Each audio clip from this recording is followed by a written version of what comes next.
सुप्रभात प्यारे बच्चों।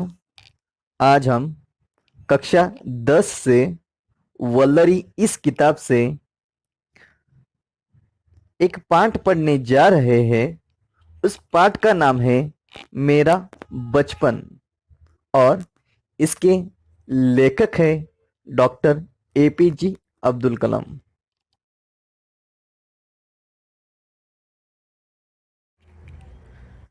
लेखक का परिचय। लेखक का नाम अबुल पाकीर जैनुलाब्दीन अब्दुल कलाम। जन्म 15 अक्टूबर 1931 में हुआ। गांव रामेश्वरम, मद्रास, तमिलनाडु। पद मिसाइल मैन, प्रोफेसर, लेखक, वैज्ञानिक और जनता के राष्ट्रपति के नाम से जाने जाते हैं। शिक्षण एरोस्पेस इंजीनियर। मृत्यु 27 जुलाई 2015। पाठ का सार। इस पाठ द्वारा छात्र सादगी, धार्मिक सहिष्णुता, मिलजुल कर रहना और किताबें पढ़ने का प्रयोजन से प्रेरणा पा सकते हैं। उनके माता पिता का परिश्रम, आडंबरहीन जीवन सबके लिए आदर्श प्राय है। बच्चों के चैतन्यशील बहुमुखी व्यक्तित्व के निर्माण के लिए ऐसे व्यक्तियों की जीवन प्रेरणाप्रद है।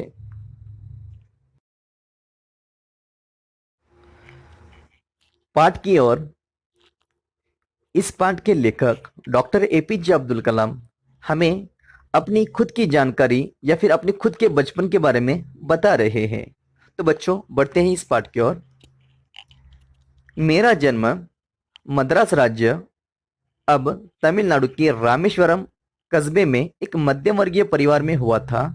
मेरे पिता जैनुलाब्दीन के कोई बहुत अच्छी औपचारिक शिक्षा नहीं हुई थी और न ही वे कोई बहुत धनी व्यक्ति थे। इसके बावजूद वे बुद्धिमान थे और उनमें उदारता की सच्ची भावना थी।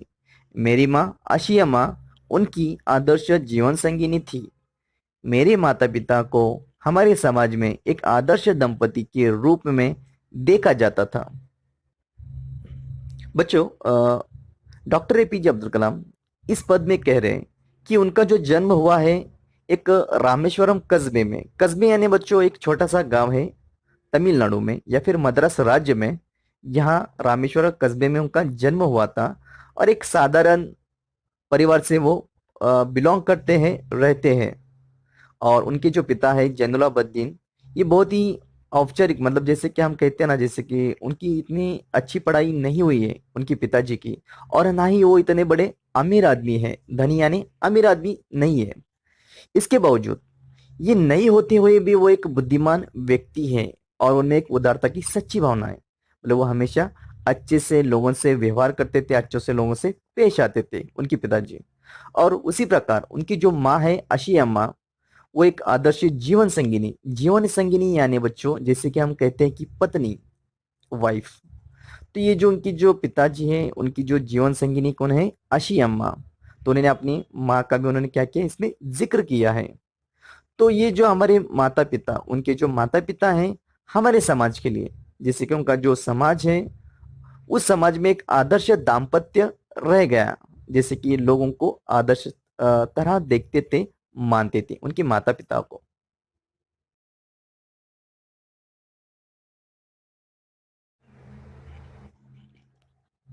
मैं कई बच्चों में से एक था, लंबे चौड़े और सुंदर माता पिता का, छोटी कद काठी का साधारण सा दिखने वाला बच्चा। हम लोग अपने पुश्तैनी घर में रहते थे। रामेश्वरम की मस्जिद वाली गली में बना यह घर चूने पत्थर व ईंट से बना, पक्का और बड़ा था। मेरे पिता आडंबरहीन व्यक्ति थे और सभी अनावश्यक एवं ऐशो आराम वाली चीजों से दूर रहते थे।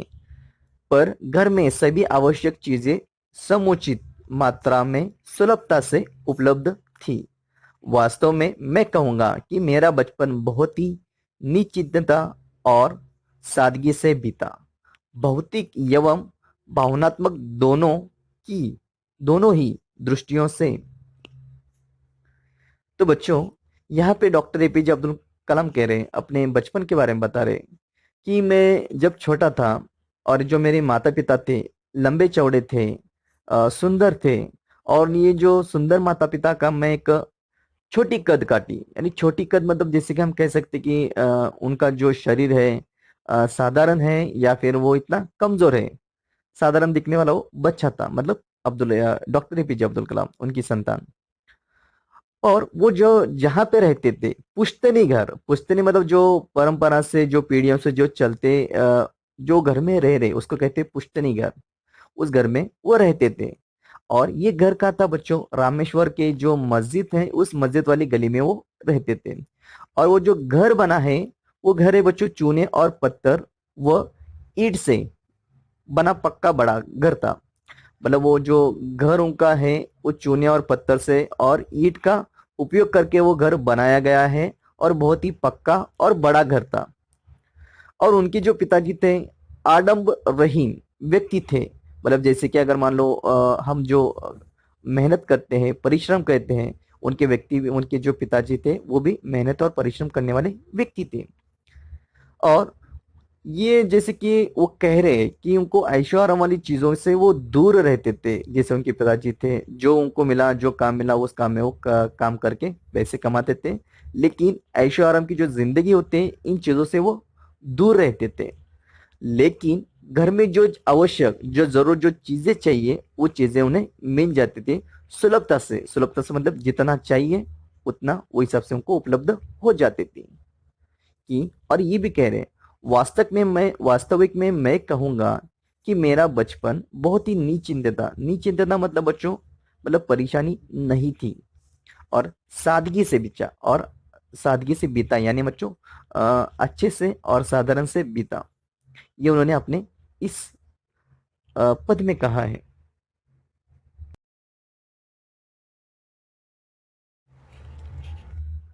मैं प्रायः अपनी माँ के साथ ही रसोई में नीचे बैठकर खाना खाया करता था। वे मेरे सामने केले का पत्ता बिछाती और फिर उस पर चावल एवं सुगंधित स्वादिष्ट सांभर डालती। साथ में घर का बना अचार और नारियल की ताजी चटनी भी होती। तो बच्चों, ये यहाँ पर एपीजे अब्दुल कलाम कह रहे हैं, जब भी वो अपनी माँ के साथ में खाना खाने बैठते तो वो रसोई घर में जहाँ पे उनका किचन होता था, जहाँ पे उनका खाना बनाने का रूम होता था, उस घर में बैठकर वो खाना खाया करते थे। नीचे बैठकर ही खाना खाना खाते थे। और सबसे पहले उनकी माता जी ये करने की उनको खाने के लिए केले का पत्ता देती थी। उस पे मतलब केले का पत्ता बिछा कर उस पे चावल एवं सुगंधित स्वादिष्ट सांभर डालती थी। मतलब इतना जो उनकी माता जी जो सांभर बनाती थी स्वादिष्ट और अच्छा होता था, जिसे इन्हें पसंद था। और साथ में घर का जो बना अचार और नारियल की कुछ ताजी चटनी भी वो उस खाने के साथ वो खा लेते थे।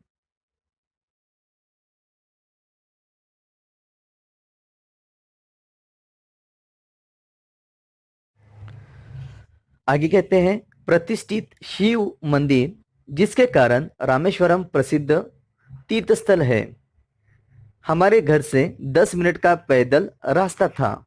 जिस इलाके में हम रहते थे वह मुस्लिम बहुल था, लेकिन वहाँ कुछ हिंदू परिवार भी थे जो अपने मुसलमान पड़ोसियों के साथ मिलजुल कर रहते थे।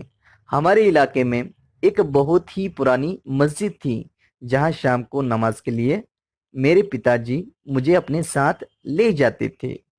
रामेश्वरम मंदिर के सबसे बड़ी पुजारी पक्षी लक्ष्मण शास्त्री मेरे पिताजी के अभिन्न मित्र थे। आध्यात्मिक मामलों पर चर्चाएं करते रहते। जब मैं प्रश्न पूछने लायक बड़ा हुआ तो मैंने पिताजी से नमाज की प्रासंगिकता के बारे में पूछा। वे कहते, जब तुम नमाज पढ़ते हो तो तुम अपने शरीर से इतर ब्रह्मांड का एक हिस्सा बन जाते हो, जिसमें दौलत, आयु, जाति या धर्म पंथ का कोई भेदभाव नहीं होता। इस पद में डॉक्टर एपीजे अब्दुल कलाम ये कहते हैं, आप सभी को पता है रामेश्वरम यहाँ पे बहुत ही एक प्रसिद्ध तीर्थ स्थल है, जहाँ पे शिव के मंदिर है और देवी देवताओं के मंदिर हैं। यहाँ ज्यादातर लोग मंदिरों का दर्शन करने के लिए तीर्थ स्थल है, तो वहाँ पे जाते हैं। और ये जो आप डॉक्टर एपीजे अब्दुल कलाम इनका जो घर है, उस घर से वो जो तीर्थ स्थल है सिर्फ 10 मिनट का पैदल रास्ता था। और ये जो जहाँ रहते थे वो एक मुस्लिम बहुल था। मुस्लिम जैसे कि हम कह सकते हैं मुस्लिम जात का जो गली है, मोहल्ला है, वहाँ पे वो रहते हैं। लेकिन वहाँ कुछ हिंदू परिवार भी रहते थे। जहाँ पे वो रहते थे वहाँ पे हिंदू परिवार भी लोग रहते थे, जो जो मुसलमान पड़ोसियों के साथ मिलजुल कर रहते थे। मतलब यहाँ पे उन्होंने ये भी कहा है कि ये जितने भी हिंदू और मुस्लिम जो लोग रहते थे उनके मोहल्ले में, उनके गली में, ये मिलजुल कर रहते थे। और वो ये भी कहते हैं कि मेरे घर से नज़दीक एक बहुत ही पुरानी मस्जिद थी, और जहाँ हम शाम को मैं पिताजी के साथ नमाज के लिए जाता था। और यहाँ पे उन्होंने ये भी कहा है कि जैसे अपनी प्रार्थना के लिए, अपनी नमाज के लिए अपने पिताजी के साथ वो वहाँ की मस्जिद में जाते थे। और यहाँ पे एक रामेश्वर जो मंदिर है, वहाँ के जो सबसे बड़े पुजारी है पक्षी लक्ष्मण शास्त्री, ये उनके पिताजी के अभिन्न मित्र, अभिन्न मतलब जैसे हम कह सकते हैं कि बहुत ही गहरे दोस्त थे। और कभी कभार वो आध्यात्मिक मामलों पे चर्चाएं करते थे, जैसे कि अगर आज क्या हुआ क्या नहीं हुआ, तो ऐसी जो चर्चाएं होती थी उन दोनों की बातचीत होती की, किसकी, उनकी पिताजी की और वो लक्ष्मण शास्त्री पुजारी की। तो ये कह रहे हैं डॉक्टर एपीजे अब्दुल कलाम, जब मैं प्रश्न पूछने लायक बड़ा हुआ, जब मुझे पता चलने लगा कि ये क्या होता है, तो उन्होंने अपने पिताजी को एक सवाल पूछा कि नमाज की प्रासंगिकता के बारे में पूछा उन्होंने, मतलब नमाज क्यों पढ़ी जाती है, इसका कारण क्या है, तो उन्होंने ये पूछा। तो पिताजी ने ये कहा, जब हम नमाज पढ़ते हैं तो हमारा जो शरीर है नीचे झुकता है, एक ब्रह्मांड का मतलब ये जो पृथ्वी का एक हिस्सा बन जाता है। और यहाँ पे सब लोग एक जैसे क्या करते हैं, जैसे झुकते हैं। इसका मतलब यहाँ पे उन्होंने ये कहा है, यहाँ पे कोई भी भगवान के सामने बड़ा या फिर छोटा नहीं है, अमीर या फिर गरीब नहीं है। भले वो जात से हो सकता है या फिर उसकी वय से या फिर उसकी उम्र से कह सकते हैं या फिर धर्म से कह सकते हैं, यहाँ पे कोई भेदभाव नहीं होता। ये उन्होंने बहुत ही अच्छा उन्होंने कारण बता दिया।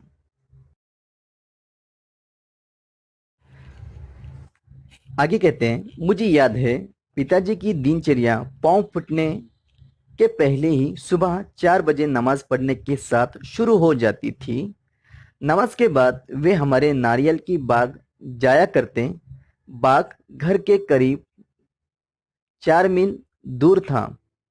करीब दर्जन भर नारियल कंधे पर लिए पिताजी घर लौटे और उसके बाद ही उनका नाश्ता होता। मैंने अपनी विज्ञान एवं प्रौद्योगिक की सारी जिंदगी में पिताजी की बातों का अनुकरण करने की कोशिश की है। मैंने उन बुनियादी सत्यों को समझने का भरसक प्रयास किया है कि ऐसी कोई दैवी शक्ति जरूर है जो हमें भ्रम, दुखों, विषाद और असफलता से छुटकारा दिलाती है तथा सही रास्ता दिखाती है। यहाँ पे डॉक्टर एपीजे कलाम ये कह रहे हैं, जैसे उनको याद है, उनको पता है जब उनके जो पिताजी की उनकी जो दिनचर्या, पिताजी के मतलब जो दैनिक उनका जो शेड्यूल होने का, उनका जो टाइम टेबल होने का, वो कह रहे हैं पाँव फूटने से पहले, पाँव फूटना मतलब जैसे सुबह होने से पहले उनकी नींद जग जाने की, या फिर वो नमाज पढ़ते थे 4 बजे से उनकी नमाज शुरू होती थी। और फिर उसके बाद वो नारियल की बाग में जाते थे। वहां से उनके घर से कम 4 मील दूर थी ये बाग। और उस बाग में जाकर नारियल अपने कंधे पर लेके, मतलब करीब दर्जन, दर्जन यानी मतलब बच्चों 12, 12 से ज्यादा वो नारियल अपने कंधे पर लेकर आ जाते थे पिताजी। और उसके बाद ही उनका क्या होने का, नाश्ता होने का। फिर उसके बाद ही वो नाश्ता करने का। और उन्होंने ये भी कहा कि जब वो विज्ञान की जब वो खोज कर रहे थे, या फिर जब वो प्रौद्योगिकियों की जो सारी जिंदगी में जब उन्होंने क्या किया, अपने पिताजी की बातों का उन्होंने क्या किया, अनुसरण करने की कोशिश की। जो उन्होंने उनके पिताजी ने उनकी बातें समझाई सिखाई, वही उन्होंने क्या किया, उस पे उन्होंने चलने की कोशिश की। और उन्हें ये भी पता है कि ये सत्य है, जैसे कि आपको सभी को पता है ये सच है कि ये जो हमारे साथ में जो होता है एक दैवी शक्ति होती है। जैसे हम कभी दुख होता है, हमें कभी तकलीफ होती है, कब हम असफल होते हैं, तो हमें वो तथा हमें सही रास्ता दिखाती है, वो दैवी शक्ति ही हमें दिखाती है। जो हमें हम जब असफल या फिर अकामयाब हो जाते हैं, तो एक ऐसी शक्ति मिलती है या फिर एक ऐसा रास्ता आ जाता है जिसको हम खोजने लग जाते हैं।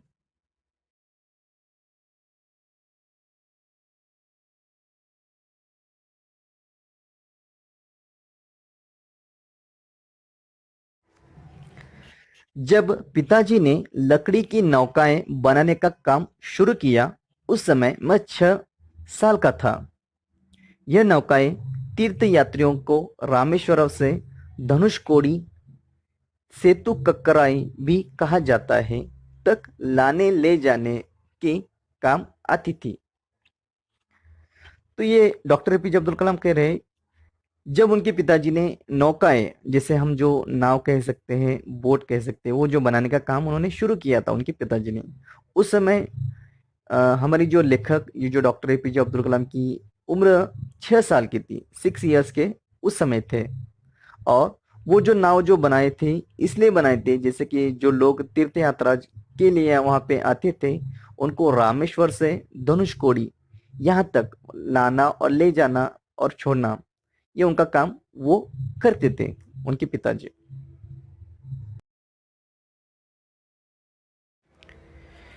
एक स्थानीय ठेकेदार अहमद जलालुद्दीन के साथ पिताजी समुद्र तट के पास नौकाएं बनाने लगे।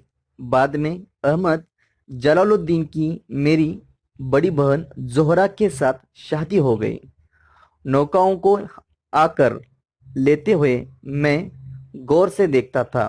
पिताजी का कारोबार काफी अच्छा चल रहा था। एक दिन 100 मील प्रति घंटे की रफ्तार से हवा चली और समुद्र में तूफान आ गया। तूफान में सेतु ककराई के कुछ लोग और हमारी नावें बह गई। उसमें पामबन पुल भी टूट गया और यात्रियों से भरी ट्रेन दुर्घटनाग्रस्त हो गई। तब तक मैंने सिर्फ समुद्र की खूबसूरती को ही देखा था। उसकी अपार एवं अनियंत्रित ऊर्जा ने मुझे हतप्रभ कर दिया। लेखक कह रहे हैं, एक जो स्थानीय वहां पे जो एक ठेकेदार था या फिर कंत्राटदार था, कॉन्ट्रैक्टर, उनके साथ, जो उनका नाम है अहमद जलालुद्दीन के साथ, पिताजी उनके उनके साथ काम करने लगे। समुद्र तट पर, मतलब समुद्र किनारे जो नौकाएं वो बनाने का काम वो करने लगे उनके साथ। बाद में ऐसा हुआ, अहमद जलालुद्दीन की मेरी बड़ी बहन के साथ, मतलब जो उनकी जो बहन थी, बड़ी बहन जोहरा, जोहरा के साथ उनकी शादी कराई गई। किसकी? अहमद जलालुद्दीन के साथ। और एक दिन ऐसा आ गया, और जैसे कि वो कह रहे थे कि पिताजी का कारोबार बहुत ही अच्छा चल रहा था। एक दिन 100 मील, जैसे कि 100 मील रफ्तार से प्रति घंटे से क्या हो गई, बारिश हो गई या फिर हवा चली और समुद्र समुद्र में तूफान आ गया। इससे क्या हो गया, हमारी जो जितनी भी नावें थी वो सब पूरी बह गई, डूब गई। यहाँ तक कि वहाँ जो पामबन जो पुल था वो भी टूट गया। यात्रियों से भरी ट्रेन दुर्घटनाग्रस्त ग्रस्त हो गई। यहाँ पे बहुत बड़ा अपघात हो गया, क्योंकि ये जो हवा चली या फिर समुद्र में जो तूफान आया, इसके कारण बहुत ही नुकसान हो गया।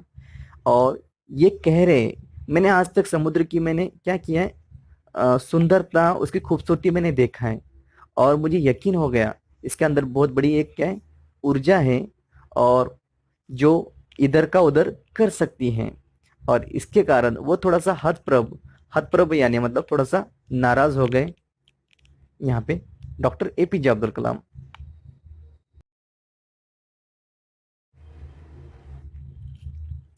उम्र में काफी फर्क होने के बावजूद अहमद जलालुद्दीन मेरे अंतरंग मित्र बन गए।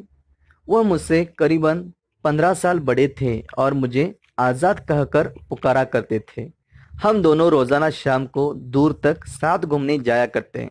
हम मस्जिद वाली गली से निकलते और समुद्र के रेतीले तट पर चल पड़ते। मैं और जलालुद्दीन प्रायः आध्यात्मिक विषयों पर बातें करते।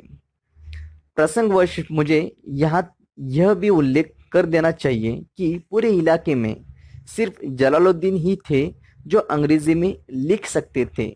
मेरे परिचितों में जलालुद्दीन के बराबर शिक्षा का स्तर किसी का भी नहीं था और न ही किसी को उनके बराबर बाहरी दुनिया के बारे में पता था। जलालुद्दीन मुझे हमेशा शिक्षित व्यक्तियों, वैज्ञानिक खोजों, समकालीन साहित्य और चिकित्सा विज्ञान की उपलब्धियों के बारे में बताते रहते थे। वही थे जिन्होंने मुझे सीमित दायरे से बाहर निकालकर नई दुनिया का बोध कराया।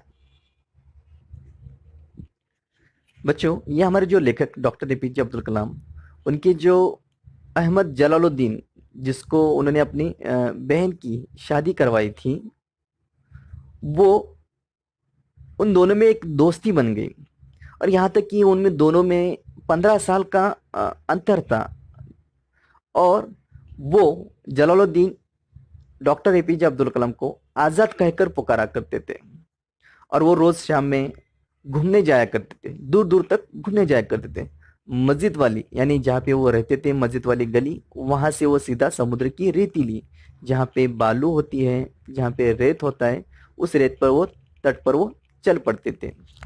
और जलालुद्दीन, यहाँ तक कि उनको ये पता है कि वो उनको अंग्रेजी लिखना आता है, यहाँ तक कि उनके उनका जितना शिक्षण और जितना उनका जो ज्ञान है, यहाँ तक कि डॉक्टर एपीजे अब्दुल कलाम के नज़रों में और किसी का नहीं था। और ये भी कह रहा है कि जैसे कि उन दोनों में कभी कभार चर्चा होने की, कभी कभार उनके दोनों में बातचीत होने की, कभी कभार वैज्ञानिक खोजों के बारे में, रिसर्च के बारे में, साहित्य के बारे में, विज्ञान के बारे में, एक बड़े बड़े व्यक्तियों के बारे में, इन दोनों के बारे में, मतलब ये दोनों में बातचीत होने की। और अगर यही मेरे जो पहले व्यक्ति है जिसने मुझे बाहर की दुनिया का बोध कराया, बाहर का जो दुनिया थी, जिस उनको पता था कि सिर्फ उनको सिर्फ रामेश्वर गली और जो समुद्र का तट है, किनारा है, उनको उतना ही पता था। बाद में समुद्र के जो बाहर की जो दुनिया होती है, जो अगर उन्होंने जो ज्ञान दिया है, तो पहले है ये जलालुद्दीन, जो उनके जो दोस्त बने हैं और उन्होंने उनको ही थोड़ा सा ज्ञान कराया बाहर की दुनिया का।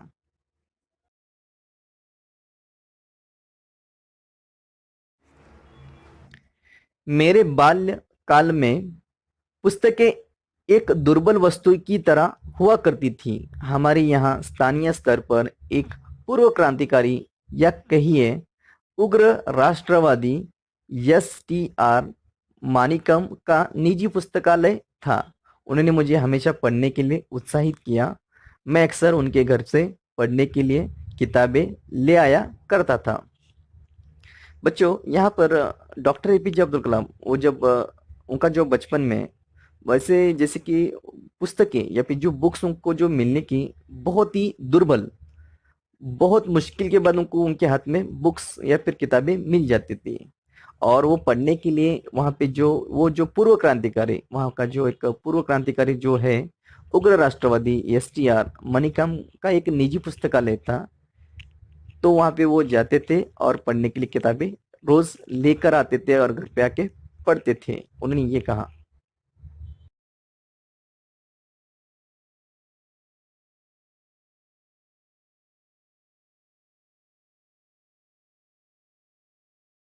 दूसरे जिस व्यक्ति का मेरे बाल जीवन पर गहरा असर पड़ा, वह मेरे चचेरे भाई शमशुद्दीन थे।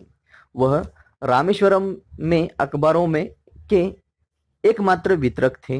अखबार रामेश्वरम स्टेशन पर सुबह की ट्रेन से पहुंचते थे, जो पाम्बन से आती थी। इस अखबार एजेंसी को अकेले शमशुद्दीन ही चलाते थे। रामेश्वरम में अखबारों की जुमला 1000 प्रतियां बिकती थी। तो यहाँ पे डॉक्टर एपीजे अब्दुल कलाम कह रहे हैं, अगर उनकी जिंदगी में अगर कोई दूसरा व्यक्ति है जिसने उनकी जिंदगी को थोड़ा सा परिवर्तन किया, बदल किया, उनकी जिंदगी में थोड़ा सा गहरा असर पड़ा, तो है उनके चचेरे भाई शमशुद्दीन, या फिर उनके कजिन भाई है शमशुद्दीन। उनका, उनकी जिंदगी पे, इनके जीवन पे थोड़ा सा परिवर्तन हुआ। और वो शमशुद्दीन क्या करने के, रामेश्वरम में, वो जो गांव में एक ही ऐसे थे व्यक्ति थे जो अखबार या फिर न्यूज़पेपर वो बेचते थे। और न्यूज़पेपर या फिर जो अखबार उन्हें जो मिलने के, ये सुबह के ट्रेन से आ जाते थे। और आ जाने के बाद वो क्या करते थे, न्यूज़पेपर को लेते थे, फिर वो रामेश्वरम में बेचते थे। और उन्होंने ये भी कहा है कि वो जो रामेश्वर गलियों में या फिर गांव में जो बेचते थे, तो 1,000 प्रतियां, मतलब 1,000 वो अखबार बेचते थे।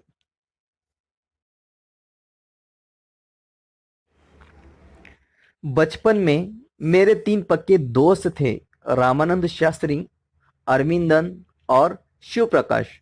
ये तीनों ही ब्राह्मण परिवार परिवार से थे। रामानंद शास्त्री तो रामेश्वरम मंदिर के सबसे बड़े पुजारी पक्षी लक्ष्मण शास्त्री का बेटा था। अलग अलग धर्म, पालन पोषण, पढ़ाई लिखाई को लेकर हम में से किसी भी बच्चे ने कभी भी आपस में कोई भेदभाव महसूस नहीं किया। यहाँ पे बच्चों डॉक्टर एपीजे अब्दुल कलाम कह रहे हैं अपने दोस्तों के बारे में। उनके 3 पक्के या फिर 3 गहरे दोस्त थे, जिनका नाम है बच्चों रामानंद शास्त्री, अरविंदन और शिव प्रकाश। इनके 3 दोस्त थे और तीनों ही ब्राह्मण परिवार से बिलोंग करते थे, ब्राह्मण परिवार में रहते थे। और रामानंद शास्त्री तो रामेश्वरम मंदिर के जो सबसे बड़े पुजारी पक्षी लक्ष्मण शास्त्री, इनका बेटा था रामानंद शास्त्री। और हम अलग अलग धर्म में उनका पालन पोषण हुआ है, पढ़ाई लिखाई भी हो गई है, लेकिन मैंने आज तक भेदभाव यह महसूस नहीं किया, मतलब उन्होंने अनुभवा नहीं है। भले हम अलग जात से, अलग धर्म से हैं, फिर भी हम सब लोग क्या करने के, हम दोस्त लोग एक साथ रहते थे। भले हम, हमारा धर्म अलग है, जात अलग है, भले हमारी पढ़ाई लिखाई अलग हो गई होंगी, या फिर हमारा जो पालन पोषण जो अलग हुआ है, फिर भी हम सब बच्चे एक साथ रहते थे। और मुझे पता ही नहीं था कि लास्ट तक मुझे ये पता नहीं चला कि मैंने भेदभाव ये महसूस किया ही नहीं, ऊंच नीच मैंने ये भेदभाव मैंने कभी किया ही नहीं। तो बच्चों हमें इस पाठ से यह परिचय होता है, जो हमारे जो डॉक्टर एपीजे अब्दुल कलाम, जैसे कि हम उनको मिसाइल मैन कहते हैं, राष्ट्रपति कहते हैं, इनकी जो जीवनी है, इनकी जो बायोग्राफी है, ये हम जैसे बच्चों को, या फिर हम अगर विद्यार्थी हैं, हम अगर इनकी किताबें अगर हम पढ़ेंगे, तो हमारे जिंदगी में बदलाव आ सकते हैं। और जिस प्रकार उन्होंने अपनी जिंदगी को बदला, और कुछ लोग ही ऐसे होते हैं जो हमें बदल या फिर हमारा परिवर्तन कर सकते हैं। अगर हम ऐसे लोगों को, अगर हम इनकी किताबें या फिर इनके जिंदगी के बारे में पढ़ेंगे, तो जरूर आप आपकी जिंदगी में एक बेहतरीन इंसान और एक अच्छा नागरिक और एक अच्छा समाज सुधारक आप बन सकते हो। यही इस पाठ से हमें लेना है और समझना है। इस पाठ के शब्दार्थ: कस्बा, कस्बा यानी छोटा शहर। जीवन संगिनी, जीवन संगिनी यानी पत्नी। रोजाना, रोजाना यानी नित्य। कद काटी, कद काटी यानी देह का गठन। समुचित, समुचित यानी योग्य। पुश्तैनी, पुश्तैनी यानी पैतृक, जो पीढ़ियों से चला आता हो, जो कई पीढ़ियों तक चला जाए। बहुल, बहुल यानी बहुत। पांव फुटना, पांव फटना यानी प्रभात होना। बुनियाद, बुनियाद यानी नींव। भरसक, भरसक यानी यथा शक्ति। काम आना, काम आना यानी इस्तेमाल होना, काम में आना। तट, तट यानी किनारा। रफ्तार, रफ्तार यानी गति। रेत, रेत यानी बालू। असर, असर यानी प्रभाव। जुमला, जुमला यानी कुल। महसूस, महसूस यानी जिसका ज्ञान या अनुभव हो। ठेका, ठेका यानी अ कॉन्ट्रैक्ट। नियत समय या दर पर कोई काम या बात कराने का इकरार। हतप्रभ, हतप्रभ यानी निस्तेज, शिथिल। करीबन, करीबन यानी लगभग। स्तर, स्तर यानी मान। उपलब्धि, उपलब्धि यानी प्राप्ति। दायरा, दायरा यानी कार्य क्षेत्र। रुत, रुत यानी सॉरी अक्सर, अक्सर यानी प्राच्य अधिकतर। वितरक, वितरक यानी बांटने वाला। कारोबार, कारोबार यानी कार्य व्यापार। धन्यवाद।